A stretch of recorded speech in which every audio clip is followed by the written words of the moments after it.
একসময় খরস্রোতা আর মাছে ভরপুর ছিল গাজীখালী ও বংশী নদী, কিন্তু অপরিকল্পিত শিল্পায়ন, অবৈধ দখল এবং শিল্প বর্জ্যের দূষণে আজ নদীগুলো প্রায় মৃত। কালো হয়ে যাওয়া পানিতে ছড়াচ্ছে দুর্গন্ধ, হারিয়ে যাচ্ছে জীববৈচিত্র্য। নদী তীরবর্তী মানুষের জীবনও হয়ে উঠেছে দুর্বিষহ।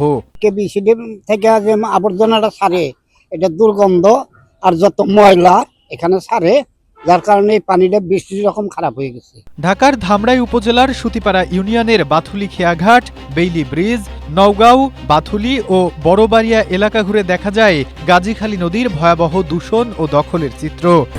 স্ট্রবেরি সুপার ডটেড ও ক্লাসিক ভ্যারিয়েন্টে সেন্সেশন জাগুক শিহরণ। কোথাও কালচে পানিতে ভাসছে পলিথিন ও শিল্প বর্জ্য, আবার কোথাও নদীর পাড়ে দখল করে গড়ে উঠেছে স্থায়ী স্থাপনা। স্থানীয়দের অভিযোগ, নদী তীরবর্তী বিভিন্ন শিল্প প্রতিষ্ঠানের বর্জ্য সরাসরি নদীতে ফেলার ফলে পানির রং কালো হয়ে বিষাক্ত হয়ে পড়েছে। ব্যবহারের অনুপযোগী হয়ে যাওয়া এই পানির দুর্গন্ধে নদীপাড়ের মানুষের জীবন অতিষ্ঠ হয়ে উঠেছে। ভালো ছিল, আমরা এখানে গোসল করতাম, গরু রোজা পাইতো, সবাই এই পানি ব্যবহার করত, কিন্তু এই যে কলকারখানার বজ্র আসাতে পানি এখন নষ্ট হয়ে গেছে, দূষিত হয়ে গেছে। আর এলাকার ঘর বাড়ি গুলো টিন গুলো জর্জরে পড়ে যায়। আমাদের বাসার কাছে নদীটা সবচেয়ে দুর্ভোগের কারণ এটা হলো আমাদের প্রচুর গন্ধের কারণে আমরা বাসায় থাকতে পারতেছি না। এখন যে ময়লা পানিটা, এই পানির কারণে আমরা বাসায় থাকতে পারি না। একসময় মৎস্য সম্পদের ভাণ্ডার হিসেবে পরিচিত গাজীখালী ও বংশী নদী এখন প্রায় মাছ শূন্য। জীবিকার তাগিদে অনেক জেলে পরিবার পেশা পরিবর্তন করতে বাধ্য হয়েছেন। কেউ কেউ নদী তীরের বসতিও ছেড়ে চলে গেছেন। দূষণের পাশাপাশি অবৈধ দখলেও সংকুচিত হচ্ছে নদীর অস্তিত্ব।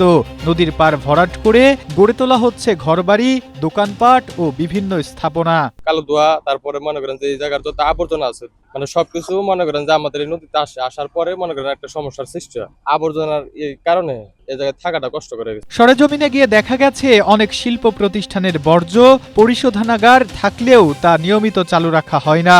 শুধু গাজীখালী নয়, বংশী নদী ও শ্রীরামপুরের মরাখালী খালও একইভাবে দখল ও দূষণের চাপে অস্তিত্ব সংকটে পড়েছে।